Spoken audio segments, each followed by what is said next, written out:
اب یہ نوٹ کر لیجئے، ہدایت و ضلالت اس دنیا میں جو مختلف حالتیں انسان پر طاری ہوتی ہیں، یا نعمتوں کی بارش ہو رہی ہے، یا تنگی ہے، فقر ہے، احتیاج ہے، دنیاوی حیثیت ہے، وجاہت ہے، یا دنیا میں گمنامی ہے، کسنوی پرست کے بھیا کیس تھی، کوئی آپ کا حال ہی نہیں پوچھ رہا کہ تم ہو کون، تمہارے منہ میں کتنے دانت ہیں، یا یہ کہ دنیا میں اقتدار کی کسی مسند پر انسان بیٹھا ہے، یا یہ کہ کوئی اس کے ہاتھ میں اختیار نہیں، یہ تمام جو حالات انسان پر طاری ہوتے ہیں، ان کے جواب میں جو طرز عمل فکری اعتبار سے اور عملاً انسان اختیار کرتا ہے، اس کے 4 درجے ہیں۔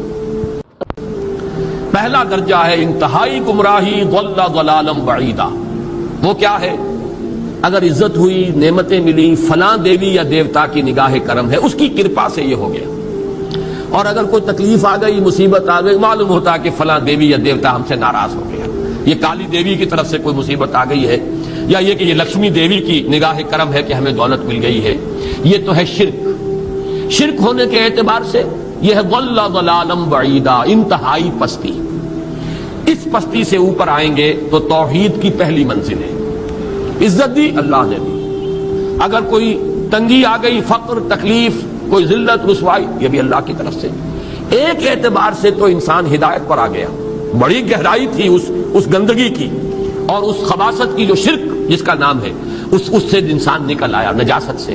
توحید تو ہے، لیکن ابھی اس میں اس کی گمراہی کا ایک ایلیمنٹ شامل ہے، اور یہ گمراہی سے جب تک آگے نہیں آئے گا، اوپر نہیں ابھرے گا، اس کا طرز عمل کیا ہوگا کہ ذرا کچھ مل گیا، عزت مل گئی، پھولے نہیں سما رہے، اب زمین پر قدم نہیں ٹک رہے، گردن اکڑ رہی ہے، کہیں محرومی ہو گئی، کوئی تکلیف آ گئی، کوئی مشقت، فقر آ گیا، اب بجھ کر رہ گئے۔ ان دونوں کیفیات میں انسان کا پینڈولم جو ہے وہ ایکسٹریم کو جائے گا۔ یہ کب ہوگا؟ جبکہ انسان یہ سمجھتا ہے کہ اس دنیا میں جو دولت مل گئی یا عزت مل گئی تو یہ گویا کہ بڑی کوئی قابل فخر شے ہے، اور اگر یہاں پر کوئی تکلیف آ گئی، کوئی مصیبت آ گئی، فقر و فاقہ آ گیا تو یہ گویا کہ بہت ہی اہانت آمیز شے ہے۔ اگر یہ انسان سمجھے گا تو طرز عمل وہ نکلے گا، نتیجے کے طور پر جو میں بیان کر چکا ہوں، یہ گمراہی ہے۔ اس گمراہی سے نکلیں گے تو آپ کس مقام پر آئے؟ دوسری منزل ہدایت کی کیا ہے؟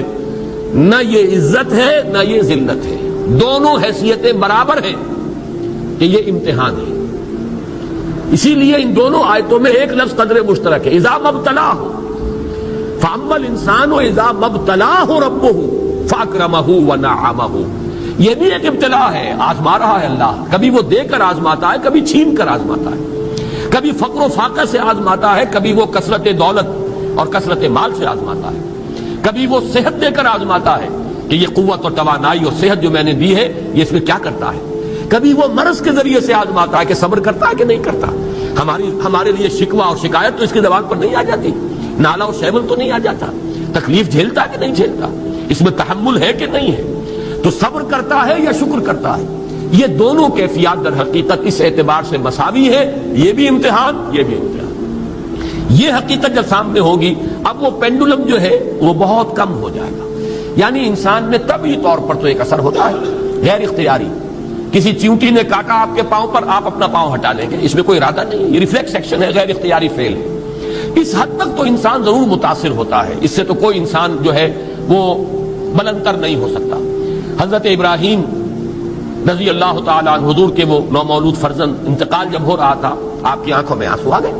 اب یہ ایک طبعی اثر ہے، ایک فعل ہے، انفعالی کیفیت ہے جو بالکل طبعی ہے، لیکن یہ نہیں کہ اس کی وجہ سے انسان کی زبان پر کوئی شکوہ آ جائے، کوئی شکایت آ جائے، یہ نہیں ہوگا، یہ ایمان کے منافی ہے۔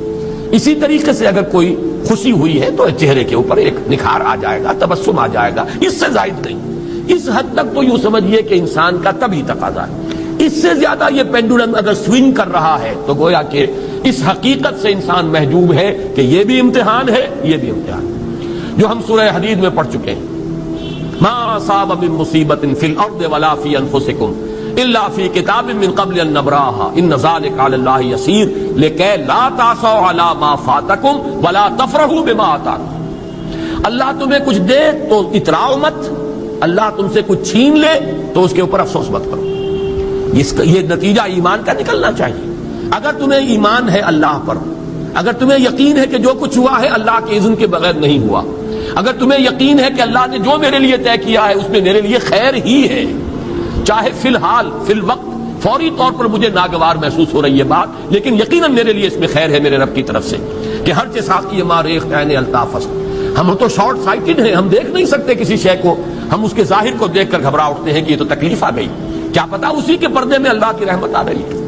میں نے وہ رئیس امروہوی کے اشعار آپ کو کئی دفعہ سنائے ہیں. وہ وقت آیا کہ ہم کو قدرت ہماری سعی و عمل کا پھل دے، بتا رہی ہے یہ ظلمت شب کہ صبح نزدیک آ رہی ہے. ابھی ہے کچھ امتحان باقی، فلاکتوں کے نشان باقی، قدم نہ پیچھے ہٹے کہ قسمت ابھی ہمیں آزما رہی ہے. رئیس اہل نظر سے کہہ دو کہ آزمائش سے جی نہ ہارے، جسے سمجھتے ہو آزمائش وہی تو بگڑی بنا رہی ہے. اسی آزمائش سے تو بگڑی بنے گی، اسی سے تو تمہارا خیر جو ہے اجاگر ہوگا، سامنے آئے گا، پتہ چلے گا who's who, what is what. ابو بکر میں کتنا یقین اور ایمان تھا، یہ کیسے معلوم ہوگا؟ کیسے معلوم ہوگا کہ بلال میں کتنا سہار، کتنا تحمل تھا، کتنا صبر تھا، اگر وہ مصیبت ان پر نہ آتی کہ جو امیہ ابن خلف کے ہاتھوں ان پر قیامت ٹوٹ رہی تھی. تو یہ ساری چیزیں جو ہے ما اصاب من مصیبت فی الارض ولا فی انفسکم الا فی کتاب من قبل ان نبرأ ان ذلک علی اللہ یسیر لکی لا تأسوا علی ما فاتکم ولا تفرحوا بما آتاکم واللہ لا یحب کل مختال فخور. اگر اس حقیقت سے محجوب ہو جاؤ گے تو پھر اختیال اور فخر اور گھمنڈ پیدا ہو جائے گا تمہارے اندر، یا دوسری طرف مایوسی، کمر ہمت ٹوٹ کر رہ جائے گی، خودکشی کرنے کو انسان آمادہ ہو جاتا ہے ذرا کوئی ناکامی دنیا میں آ گئی، کوئی تکلیف آ گئی. یہ ہے در حقیقت تیسری منزل، ہدایت کی دوسری سیڑھی. پہلا کیا تھا؟ نہایت ضل ضلالا بعیدا، کوئی خیر مل گیا تو کسی دیوی کی نگاہ کرم، کوئی تکلیف آ گئی تو کسی دیوتا کی ناراضگی، یہ تو ہے ضل ضلالا بعیدا. اس سے اوپر آئے، یہ پہلی سیڑھی ہدایت کی ہے.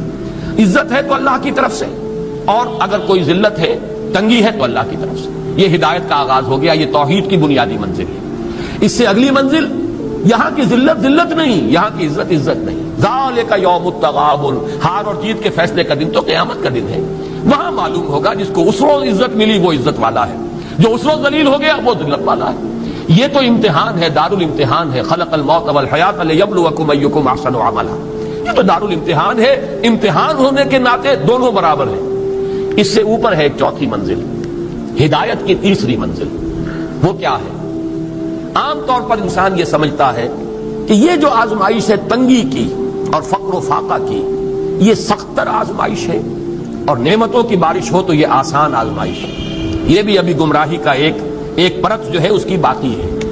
ابھی ہدایت کا جو کامل جو ہوگا انکشاف وہ کب ہوگا؟ جب انسان اس حقیقت کو جان لے کہ جہاں وسعت ہو، جہاں کثرت ہو، وہ زیادہ بڑا امتحان ہے، سخت امتحان ہے، بجائے اس کے کہ اگر قلت ہے، کمی ہے، یہ کم تر امتحان ہے، یہ کم بھاری امتحان ہے. کیوں کہ اگر آپ کے پاس کثرت ہے آپ کے اندر غفلت پیدا ہو جائے گی. کثرت کا لازمی نتیجہ غفلت ہے.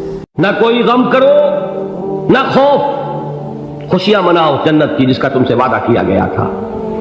اللہ کی ربوبیت پر اطمینان جب انسان کو ہو جاتا، میرا رب اللہ ہے، ربی اللہ، انسان کے لیے نہ کوئی کھٹکا، نہ کوئی خطرہ، نہ کوئی خوف، نہ کوئی حزن. جو کچھ ہو رہا ہے کس کے اذن سے ہو رہا ہے؟ اللہ کے اذن سے. اللہ کے اذن کے بغیر پتہ تک نہیں ہلتا. یہ کوئی اندھا بہرا مادہ نہیں ہے جس سے مجھے کوئی خوف ہو. اندھا بھینسا چلا رہا ہو اس سے تو ڈرنے کا ہر انسان کو ڈرنا چاہیے، نہ معلوم کس کو ٹکر مار دے. لیکن نہیں، اس کائنات کو چلانے والا ایک سمیع و بصیر خدا ہے. وہ جو میرا دوست ہے، میرا ولی ہے. اللہ ولی الذین آمنوا یخرجہم من الظلمات الی النور. اللہ اہل ایمان کا ولی ہے، ساتھی ہے، پشت پناہ ہے، مددگار ہے، حمایتی ہے. بتائیے جسے یقین ہو جائے کہ اللہ میرا مددگار، اللہ میرا محافظ، اللہ میرا پشت پناہ، اللہ میرا حمایتی، اس کے لیے کوئی خوف ہوگا؟ اس سے کوئی ڈر ہوگا؟ میں مثال دیا کرتا ہوں ایک بہت سادہ، پنجاب کے دیہات کی. تو بڑا چودھری ہے اور کوئی غریب کسان ہے. اس غریب کسان کی کہ جانوروں کو ہر وقت اندیشہ ہوگا چوری کا، کوئی میری بھینس کھول کر نہ لے جائے، کوئی میرا بیل کھول کر نہ لے جائے. لیکن جس کے بارے میں یہ سب کو معلوم ہو کہ وہ جو بڑا چودھری ہے وہ اس کا دوست ہے، اس کی بچیا کو کوئی خوف ہوگا؟ اس کی بھینس پر کوئی ہاتھ ڈالے گا؟ اسے کوئی اندیشہ ہوگا؟ نہیں. کیوں؟ کہ وہ بڑا چودھری، بڑا اس کا یہاں کا سردار، جاگیردار، سب کو معلوم ہے وہ میرا دوست ہے، کوئی میرے خلاف اقدام نہیں کر سکتا. اس دنیا میں یہ چھوٹی سی بات اگر آپ کے دلی اطمینان اور سکون کا باعث بن سکتی ہے تو ذرا تصور کیجئے. میں لفظ تصور استعمال کروں گا صرف اس لیے کہ اس کا ہم جس کو کہتے ہیں ادراک اور شعور کر نہیں سکتے، اگر کے ساتھ کر سکتے. اگر یقین ہو کہ اللہ میرا مددگار اور یقین ہو کہ اللہ ہر آن میرے ساتھ ہے، پھر کوئی خوف کس کا خوف؟ کوئی شے اللہ سے بالا تر ہے؟ کوئی قوت اس سے زیادہ طاقتور ہے؟ کوئی اس کے ارادے کو بدلنے والا ہے؟ کوئی اس کی مشیت کے آڑے آنے والا ہے؟ یہی بات ہے جو حضور نے فرمائی. یہ ایمان کا حاصل ہے لب لباب کہ دیکھو اچھی طرح اس بات کو ذہن نشین کر لو. اگر تمام انسان مل کر تمہیں کوئی نقصان پہنچانا چاہے نہیں پہنچا سکتے مگر جو کچھ اللہ نے لکھ دیا ہو، اور تمام انسان مل کر تمہیں کوئی نفع پہنچانا چاہے نہیں پہنچا سکتے مگر وہ شے جو اللہ نے طے کر دی. آپ پھر میں کہوں گا ذرا تاریخ کیجئے، اسے فرض کیجئے، اسے سوچئے. اگر اس حدیث پر ہمارا دل ٹھکا ہوا ہو تو کسی سے ڈر ہوگا یہ مجھے نقصان نہ پہنچا دے، یہ میری رپورٹ خراب نہ کر دے، یہ میری انکریمنٹ نہ رکوا دے، یہ میرا یہ نہ بگاڑ دے، یہ میرے یہ نقصان نہ پہنچا دے. اس کا ڈر، اس کا ڈر، اس کا خوف، اس کی خوشامد، اس کے لیے جا کر طرح طرح سے اپنی عزت نفس کو ذلیل کروانا اس کے سامنے. یہ سب کچھ کیوں کرتا ہے انسان؟ جب سمجھتا ہے کہ اس کے ہاتھ میں میرا کوئی نفع ہے، اس کے ہاتھ میں میرے لیے کوئی ضرر ہے، یہ مجھے کوئی غضب پہنچا سکتا ہے، یہ مجھے کوئی نقصان پہنچا سکتا ہے، یہ میرا کوئی کام بنا سکتا ہے، یہ میری کوئی ضرورت پوری کر سکتا ہے. اسی کا نام شرک ہے. جہاں آپ نے یہ سمجھا کہ غیر اللہ کے اندر کوئی طاقت موجود ہے وہی شرک ہے. بتوں سے تجھ کو امیدیں، خدا سے نو امیدی، مجھے بتا تو صحیح اور کافری کیا ہے. شرک تو یہ ہے جس پر بھی تمہیں یہ خیال ہے کلمہ ہے، یہ کلمہ سوم لا حول ولا قوت الا باللہ. ذرا اس پر دل کو کبھی اگر آپ تصور کریں، پھر فرض کریں، دل ٹھک جائے، اس پر کوئی طاقت نہیں. یہی بات تھی جو شیخ عبد القادر جیلانی رحمۃ اللہ علیہ نے اپنی وصیت میں اپنے بچے سے کہی. 11ویں دینے والے ہیں لیکن حضرت شیخ عبد القادر جیلانی کی وصیت اور تعلیمات کو کتنے لوگ ہیں جانتے ہو؟ یہ جن مقامات تک پہنچے ہیں وہ کس چیز کی بدولت پہنچے؟ انہوں نے جو پیغام دیا وہ کیا تھا؟ اے میرے بچے، جس طریقے سے قرآن مجید میں حضرت لقمان کی نصیحتیں جو ہے نقل کر دی گئی ہیں، میں یہ عرض کروں گا بالفرض اگر قرآن حضرت عبد القادر جیلانی کے بعد نازل ہوا ہوتا تو شیخ عبد القادر کی یہ نصیحتیں بھی قرآن میں درج ہوتی. اتنی اونچی نصیحتیں ہیں. اے میرے بچے، اس حقیقت کو ذہن نشین کر لے، لا فاعل فی الحقیقت ولا مؤثر الا اللہ. اس کائنات میں نہ کوئی فاعل حقیقی ہے نہ مؤثر حقیقی ہے سوائے اللہ. کسی شے میں کوئی تاثیر نہیں اگر اللہ نہ چاہے. آگ جلا نہیں سکتی اگر اللہ نہ چاہے، پانی ڈبو نہیں سکتا اگر اللہ نہ چاہے، زہر ہلاک نہیں کر سکتا اگر اللہ نہ چاہے، کوئی چیز فائدہ نہیں پہنچا سکتی اگر اللہ نہ چاہے. تو در در پہ کیوں سر جھکاتے ہو؟ در در پر کیوں جبیں سائی کرتے ہو؟ سب کے سامنے کیوں ہاتھ پھیلاتے ہو؟ ایک اللہ سے مانگو، ایک اللہ کے سامنے زمین پر اپنی جبین رکھو. لا فاعل فی الحقیقت ولا مؤثر الا اللہ. نظر آتا ہے ہمیں کہ پانی پیاس بجھا دیتا ہے.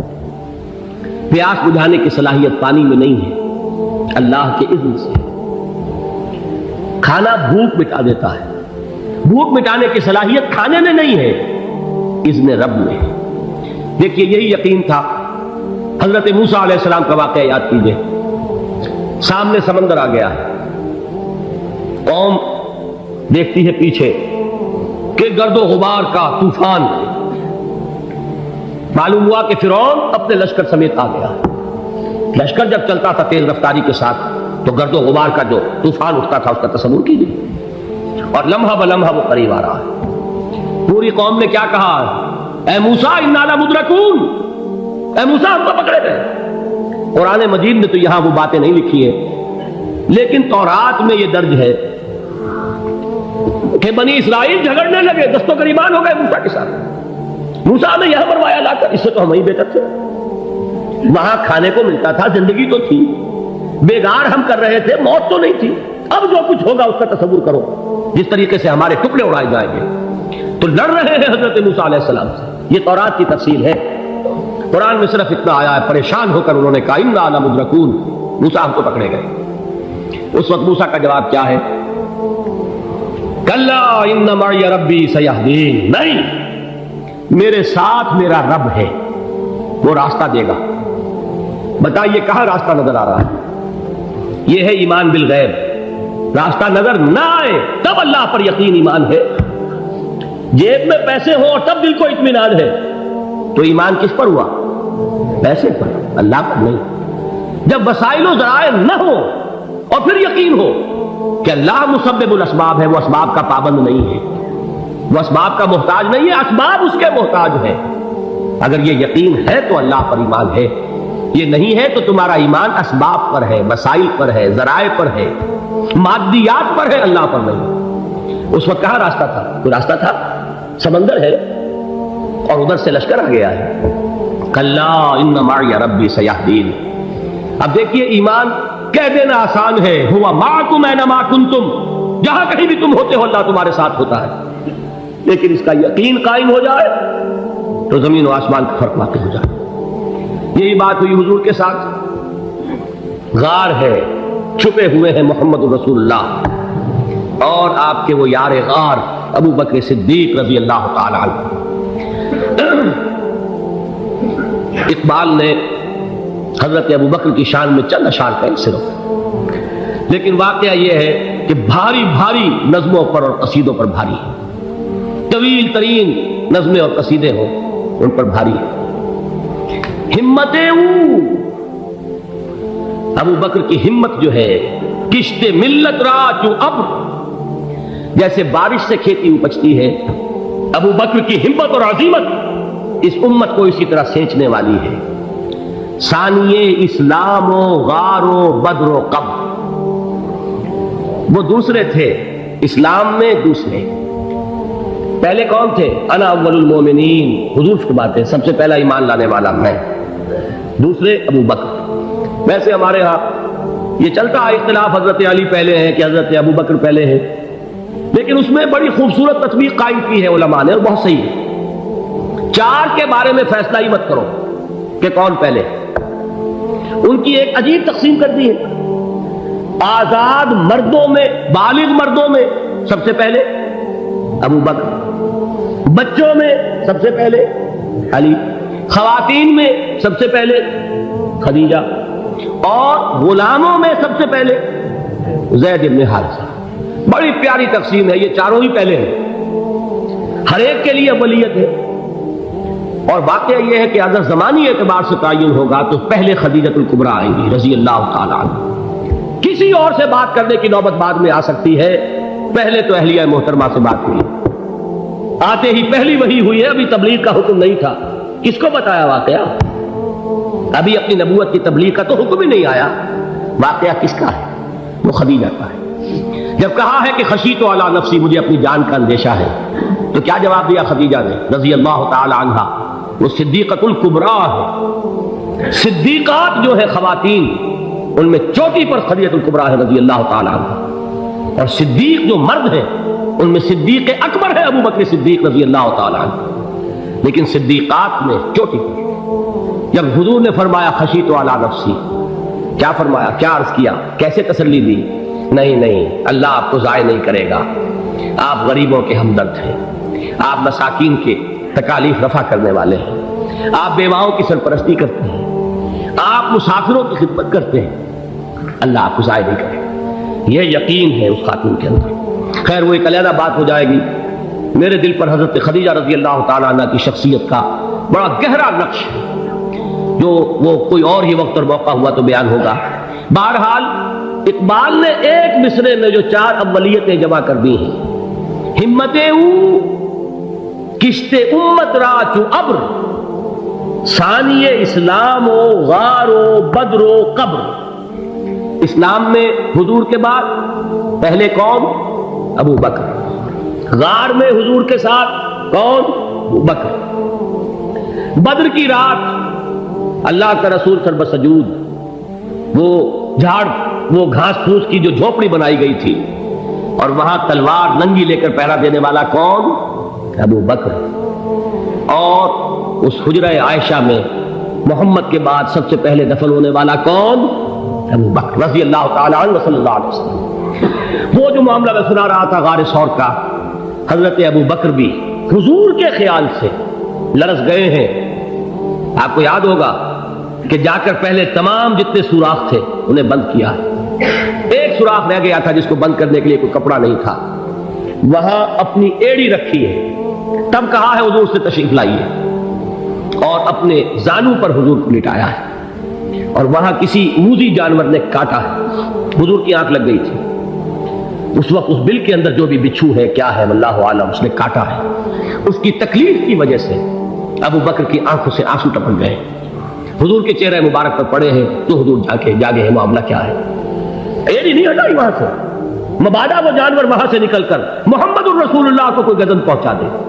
ابو بکر کی ایڑی ہے، جس طرح چاہے کھا لے، ختم کر دے، جان نکل جائے تب کوئی آنچ آئے محمد پر تو آئے، لیکن جیتے جی نہیں. وہ ہے ابو بکر.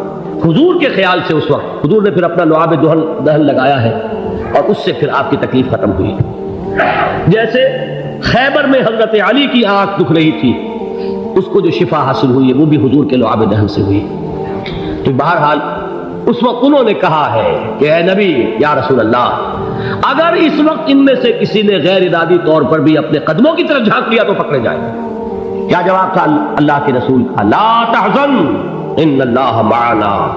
اللہ ہمارے ساتھ ہے، کیوں گھبراتے ہو ابو بکر؟ یہ ہے ایمان باللہ.